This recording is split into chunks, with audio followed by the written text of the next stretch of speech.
ሰላም ኣብ ዝተፈላለዩ ኩርናዓት ዓለም ብምዃን ትከታተሉና ዘለኹም ክቡራትን ክቡራንን ንዕለተ ዓርቢ ዝሓረናዮም ሓበሬታታት እንሆ።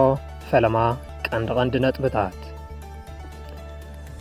ጆኖሳይዳዊ ውልቀ መላኺ ስርዓት ብልጽግና ንኹሎም ዓለም ለኻዊ ሕግታት ጥሒሱ ንዝሓለፉ 8 ዓመታት ብመብረ ኣብ መላእ ኢትዮጵያ ብፍላይ ድማ ኣብ ልዕሊ ህዝቢ ትግራይ ጆኖሳይድ ገበናት ኩናትን ገበናት ኣንጻር ሰብኣውነትን ብምፍጻም ዓለም ዝሰነዶ ጥፍኣታት ፈጺሙን ይፍጽሙን ኣሎ ክብሉ ኣይተ ኣማኒኤል ኣሰፋ ገሊጾም። መፍትሒኡ ከም ስርዓት ክቕበርን እቶም ገበነኛታት ድማ ብሕጊ ክንጥልጠሉን ጥራሕ እዩ ዘለዎም ኢሎም ኣይተ ኣማኒኤል። ብደገፍ ሕብረት ኣውሮፓ ዝተሓደሰ ቤት ትምህርቲ ኣብርሃ ወኣጽብሃ ብመጥቃዕቲ ድሮን ዓንዩ። ብተኸታታሊ ደብዳባት ድሮን ዘካይድ ዘሎ ስርዓት ብልጽግና ትማሊ 21 ነሓሰ 2018 ዓ.ም እውን ኣብ ቤት ትምህርቲ ኣብርሃ ወኣጽብሃ ተመሳሳሊ ጥቕዓት ፈጺሙ።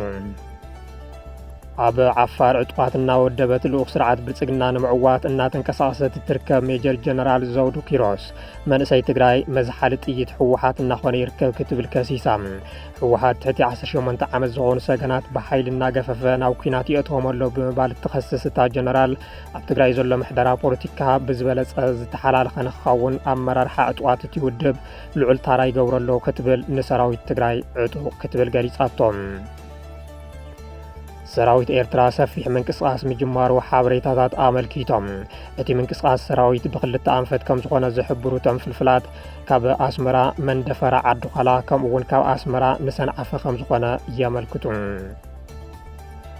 መራሒ ምልሻ ጃንጃዊድ ሱዳን ጀነራል መሐመድ ሓምዳን ዳጋሎ ሄሜቲ ምስ ቀዳማይ ሚኒስትር ኣብይ ኣሕመድ ከም ዘተዩ ተፈሊጡ። ብኻሊእ ዜና ሱዳን ካብ ኢትዮጵያ ዝብገስ መጥቃዕቲ ድሮናት ማሕበረሰብ ዓለም ስቕታ መሪፁ ክትብል ነቒፋ። ሕዚ ናብ ዝርዝሮም ክንሰግር። ብደገፍ ሕብረት ኣውሮፓ ዝተሓደሰ ቤት ትምህርቲ ኣብርሃ ወኣጽብሃ ብመጥቃዕቲ ድሮን ዓንዩ። ብተኸታታሊ ደብዳባት ድሮን ዘካይድ ዘሎ ስርዓት ብልጽግና ትማሊ 21 ነሓሰ 2018 ዓ.ም እውን ኣብ ቤት ትምህርቲ ኣብርሃ ወኣጽብሃ ተመሳሳሊ ጥቕዓት ፈጺሙ። ትማሊ ምሸት ከባቢ 3 ሰዓትን ፈረቓን ኣብ ወረዳ 2 ተብላዕለው ዝርከብ ቀዳማይ ብርኪ ቤት ትምህርቲ ኣብርሃ ወኣጽብሃ ዒላማ ዝገበረ እዩ። እቲ ቤት ትምህርቲ ቅድም ክብል በቲ ጽንተታዊ ኩናት ክዓኑ ተገይሩ ከም ዝነበረን ብደገፍ ሕብረት ኣውሮፓ ሕድሳትን ህንጸት ተወሳኺ መምሃሪ ክፍልታት ተገይሩሉ ከም ዝነበረን ዘዘኻኸሩ ሓላፊ ቢሮ ትምህርቲ ዶክተር ኪሮስ ጉዑሽ እቲ ደብዳብ ሲቪላዊ ትካላትን ትሕቲ ቅርፂ ትምህርትን ንምዕናው ዒላማ ዝገበረ ተግባር ምዃኑ ሓቢሮም። እቲ ደብዳብ 2 ግዜ ከም ዝተኻየደ ዝሕብሩ ፍልፍላት ኣብ ህንፃን ናውትን እቲ ቤት ትምህርቲ ዓብዪ ዕንወት ኣጋጥሚ ኢሎም። ነበርቲ እቲ ከባቢ ኣብ ዝሃቦ ርእይቶ ኣብ ልዕሊ ትካላትን ሰላማውያን ሰባትን ዝፍጸም ዘሎ መጥቃዕቲ ብትርቢ ምኹናን ኣብ ልዕሊ ህዝቢ ትግራይ ዝግበር ዘሎ ናይ ጥፍኣት ተግባራት ደው ክብል ከም ዘለዎ ፀዊዖም። ኣብ ልዕሊ ትምህርቲ ትካላት ዝፍጸም ዘሎ መጥቃዕትታት ብዓለም ለኸ ማሕበረሰብ ተሓታትነት ክረጋገጸሎም ከም ዘለዎ እውን ቢሮ ትምህርቲ ትግራይ ኣተሓሳሲቡ። እቲ ስርዓት 20 ነሓሰ እውን ኣብ ወረዳ ሰሓርቲ ከተማ ግጀት ኣብ ዝርከብ ካልኣይ ብርኪ ቤት ትምህርቲ ተመሳሳሊ መጥቃዕቲ ብምፍጻም ልዕሊ 35 ኮምፒተር ዝርከቦም ናውቲ ትምህርትን እቲ ህንፃን ከም ዝዓነወ ተሓቢሩ እዩ። ስርዓት ብልጽግና ዝኾነ ዓይነት ወተሃደራዊ ምንቅስቃስ ኣብ ዘይብለን ኣብያተ ትምህርቲ ዝፍጽሞ ዘሎ ተኸታታሊ መጥቃዕቲ ኮነ ኢሉ ወለዶ ትግራይ ንምድንቋር ከም ዝኾነ ቢሮ ትምህርቲ ኣብ ዘውፅኦ መግለፂ ምሕባሩ ይዝከር። ጆኖሳይዳዊ ውልቀ መላኺ ስርዓት ብልጽግና ንኹሎም ዓለም ለኻዊ ሕግታት ጥሒሱ ንዝሓለፉ 8 ዓመታት ብመብረ ኣብ መላእ ኢትዮጵያ ብፍላይ ድማ ኣብ ልዕሊ ህዝቢ ትግራይ ጆኖሳይድ ገበናት ኩናትን ገበናት ኣንጻር ሰብኣውነትን ብምፍጻም ዓለም ዝሰነዶ ጥፍኣታት ፈጺሙን ይፍጽሙን ኣሎ ክብሉ ኣይተ ኣማኒኤል ኣሰፋ ገሊጾም። መፍትሒኡ ከም ስርዓት ክቕበርን እቶም ገበነኛታት ድማ ብሕጊ ክንጥልጠሉን ጥራሕ እዩ ዘለዎም ኢሎም ኣይተ ኣማኒኤል። ባንዳነት ንሕሱም ቂም ጽልኢ ጸረ ህዝብነትን ድንቁርናን ዘቃልዕ ክፉእ ሕማም ምዃኑ ዝተምሃርናሉ ዘበን ብዝብል ርእሲ ኣብ ውልቀ ማሕበራዊ ገጾም ንውሕ ዝበለ ጽሑፍ ዘስፈሩ ምክትል ፕረዚደንት ትግራይ ኣይተ ኣማኒኤል ኣሰፋ ማሕበረሰብ ዓለም ቅድሚ 77 ዓመታት ማለት እውን ከመቆጻጸረ ኣውሮፓ 1949 ጀሚሩ ኣብ እዋን ኩናት ወይ ውግእ ንሲቪላት ሲቪላዊ ትካላት ማሕበራዊ ግልጋሎታት ባህላውን ታሪኻውን ሓድግታት ቦታታትን ናይ ሃይማኖታዊ ትካላት ወዘተ ክግበር ዝግብኦ ሓለዋን ጥንቃቐን ዝምልከት ብሕጊ ደንጊጉ ብፕሮቶኮላት ሰኒዩ ኣንጻር እዚ ዝግበር ጥሕሰት ድማ ገበን ኩናት ኢሉ ምእዋጁ የዘኻኽሩ። እንተኾነ ግና ጆኖሳይዳዊ ውልቀ መላኸ ስርዓት ብልጽግና ንኹሎም ዓለም ለኻዊ ሕግታት ጥሒሱ ንዝሓለፉ 8 ዓመታት ብመብረ ኣብ መላእ ኢትዮጵያ ብፍላይ ድማ ኣብ ልዕሊ ህዝቢ ትግራይ ጆኖሳይድ ገበናት ኩናትን ገበናት ኣንጻር ሰብኣውነትን ብምፍጻም ዓለም ዝሰነዶ ጥፍኣት ፈጺሙን ይፍጽምን ኣሎ ኢሎም እቲ ስርዓት ዝተሃነጸሉ መሰረትን ባህርያዊ መለለዩን ጆኖሳይዳውን ውልቀ መላኽን ብምዃኑ ኢዱ ካብ ደም ጥፍኣት ክነጽህ ኣይኽእልን መፍትሒኡ ከም ስርዓት ክቕበርን እቶም ገበነኛታት ድማ ብሕጊ ክንጥልጠሉን ጥራሕ እዮም ዝኽእሉ እዚ ኣብ ታሪክ ዓለም ደጋጊሙ ዝተረኣየን ዝተረጋገጸን ሓቂ ምዃኑ ገሊጾም ኣይተ ኣማኒኤል ኣብ ውሽጢ እቲ ጆኖሳይዳዊ ስርዓት ኮይኖም ኣእዳዎም ብደም ንጹሃት ዝተነኽአ ነበር ውልቀ መራሕትን ተዋሳኣትን ኣብ ጉዕዞኦም ባህሪሮም ገሊኦም እግሮም ናብ ዝመርሖም ሓፂሎም ከይዶም ፀረ እቲ ስርዓት እንትስለፉን ገሊኦም ድማ ኣብ ውሽጢ ዓዲ ኮይኖም ብጣዕሳ ኣፅቂጦምን ካሊእ መቃለሲ ስልቲ መሪፆምን ይርከቡ ክብሉ እውን ባንዳታት ንዝበልዎም ኣካላት ገሊፆምዎም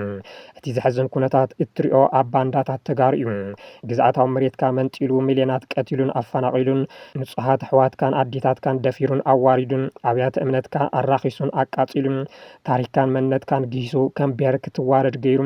ማሕበረ ኢኮኖሚያዊ ቅርጽታትካ ዕንዩ ሓደ ክፍለ ዘመን ድሕሪት ክመልሰካ ሰይጣናዊ ረኣይ ምስ ዝነጸረ ስርዓት ወጊንካ ኣብ እንትጮ ገንደብታ መቐለ ኣጽቢ ሳምረ እንዳባጉና ኣላማጣ እንዳብርሃዋ ኣጽብሃ ወዘተ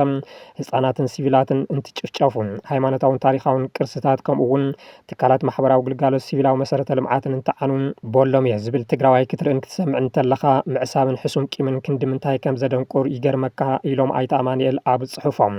ኣብይ ኣብ መረበትካ ክትነብር ዘይፈቐደልካስ መረበተይ ኣብ ዝብሎ እንተንቢሩካ ክትሪኦ ዕድመይ ሃብካ ከጥፍአካ ሃቂኑ ብሰላም መስዋዕቲ ጀጋኑ ድሒንካ ናብ ጓጉ ኣቲኻ ትነብር ንጆኖሳይዳዊ ዕላማታቱ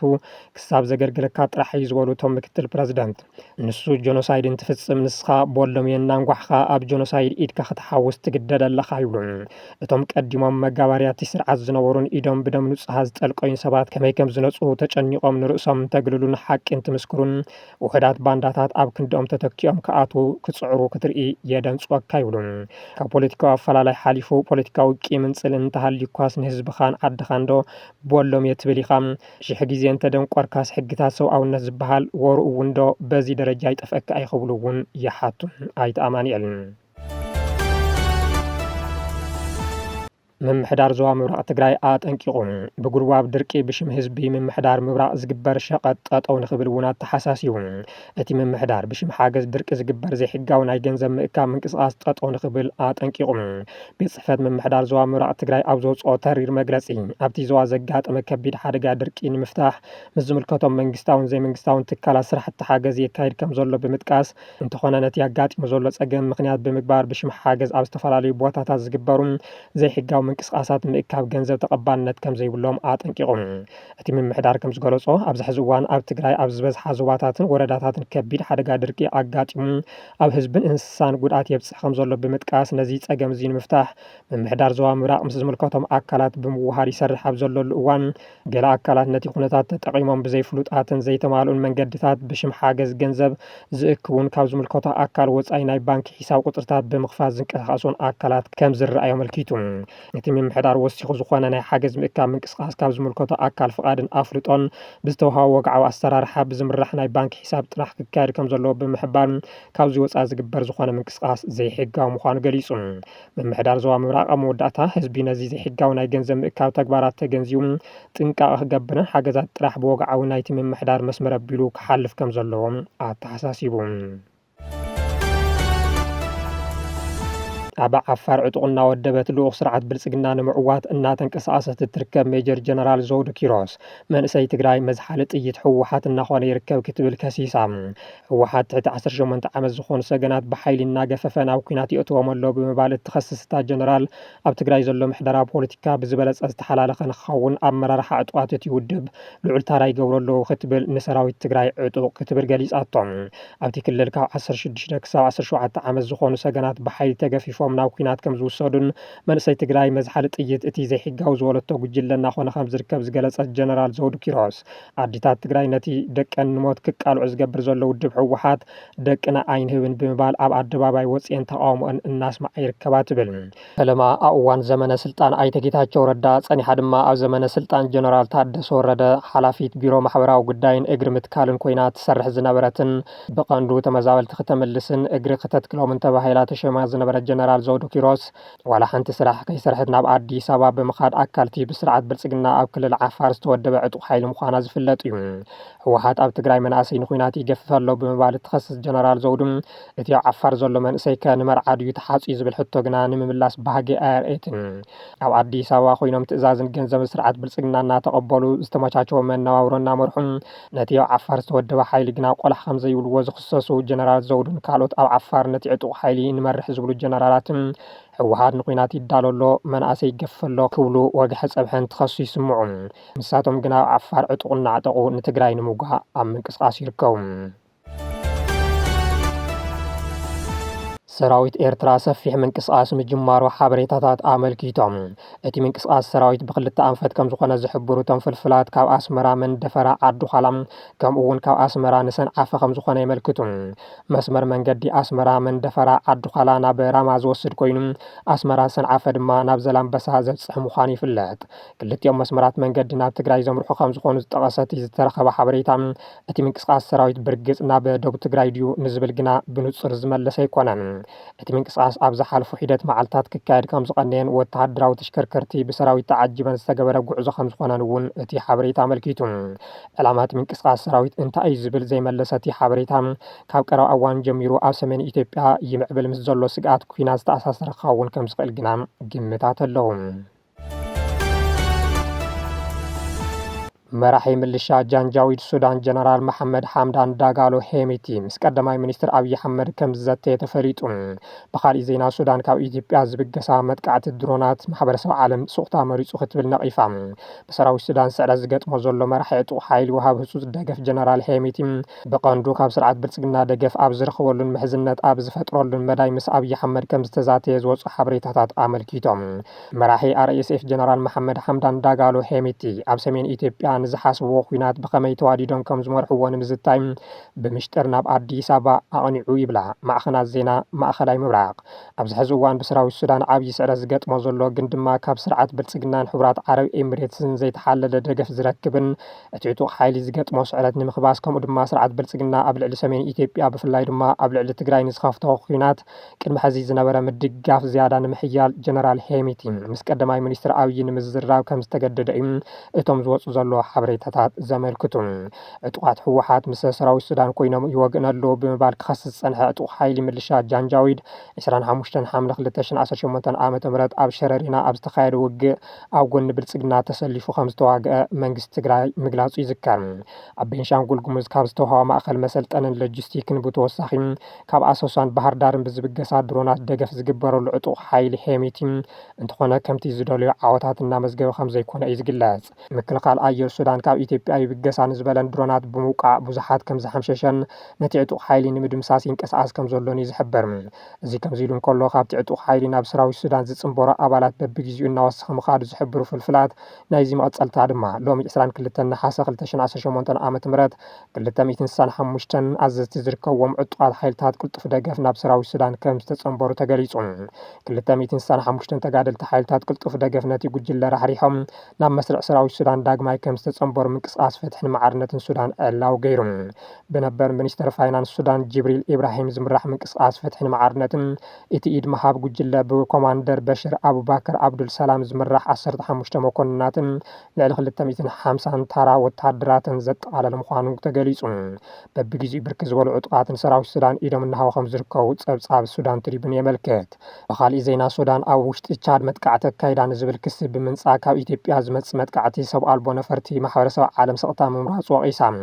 ሚኒስትር ጉዳያት ወጻኢ ሱዳን ኣብ ቀረባ እዋን ኣብ ጎረቤት ሃገር ቻድ ዝተፈጸመ መጥቃዕቲ ነፈርቲ ብዘይነጻ ምርመራ ምስ ሰራዊት ሱዳን ምትእስሳሩ ድሕሪ ምንጻግ ማሕበረሰብ ዓለም ካብ ኢትዮጵያ ንዝካየድ ስግረ ደባዊ መጥቃዕቲ ሰብ ኣልቦ ነፈርቲ ሸለሊልዎ ክብል ከሲሱ።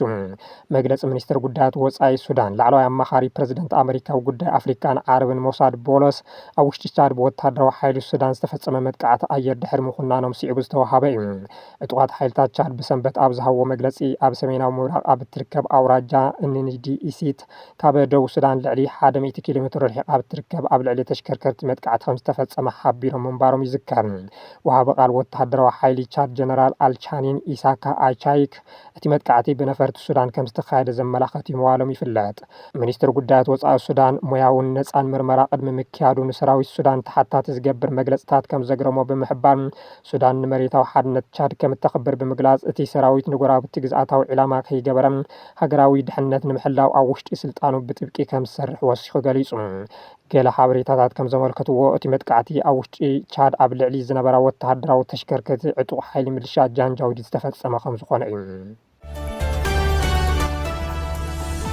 ክቡራትን ክቡራንን ስለትከታተሉና ኣዝና ብምስጋን ነዚ ዕለት ዝሓዝናዮም ሓበሬታታት ነዚኦም ይመስሉ ነይሮም። ሰላም ድሓን ኩኑ።